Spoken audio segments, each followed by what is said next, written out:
Morning. Morning. Fresh ang Fresh from Monday. weekend. Wow. O kaya What's pa? your problem? Kaya pa? Yes, of course, Ness. Fresh pa? No. Sige ha, basta yung mga tao, pag hindi nila account, wag na wag magbibigay ng authorization kaagad. Kahit anong favor pa yan. Kahit hindi naman fraud. Basta Okay. hindi pwede pag hindi nila account. Sige. Tapos, smile sa call. Paano yung smile mo? O paano pag nabubwisit na sa customer? Nakalimutan ko na. Gusto ko marinig yung boses ni Karen. Doon lang lumalabas kasi yun. Ay, ganon. O sige, hindi siya tumatawag today eh. Buti naman. O sige. Ready na. Game. Okay. Ring. Thank you for calling. This is MK. May I help you today? Oh no, MK, this is Karen Smith. I've been transferred 5 times and you were the 5th person you don't know how to count. How do you say I don't know how to count? You were We transfer 5 times. I'm the 6th. You're the 5th person. This is the 5th. Whatever. So, what do you want to know? My account number? My first pet peeve? What's your account number? Actually, I forgot. Do I need my account number every time I call? Of course. I forgot my account number. Okay.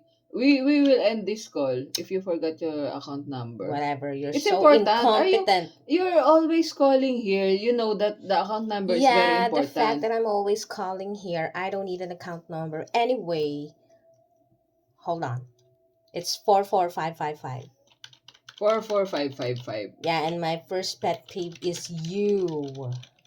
MK. Yes, you passed the security question. Now, why you didn't give me the authorization? Why are you laughing? What's funny, Karen? No, I hate what I said. Why am I not authorized to pick up Ronald's credit card? Why? The Who's mailman. Ronald? That's my boyfriend, you know. And Oh. I'm here at his mailing address. Who's your boyfriend? No, listen. The mailman, he didn't give me the credit card of Ronald, but I have the full rights to get it because I'm the girlfriend. How did you know that you have the rights? Now I want this to escalate. I want to escalate this case because this is nonsense. Oh, you want to escalate? Oh, fine, escalator. Whatever. Don't. Now I want to talk to your manager, Marla. Marla is not around, so don't find. Oh really? Who's missing? Oh really? Okay.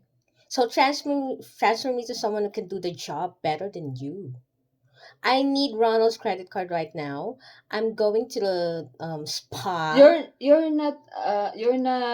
Come on, I have an appointment, and I need that credit card because I'm gonna swipe. Why don't you, Ronald? Why don't you ask Ronald for the card? Why are you asking me? You're like Ronald your daughter Annabelle. You're always involving me with your problems. Ronald is not here. Ronald is in Honolulu. Maui Wawi? No. You Now do something. I have an appointment. That's in the Ronald's name. It's an hour to so go. I will not give you that credit card. Then do something. Give me credits on my card. Come on. Are you poor? Why are you forcing me to do that?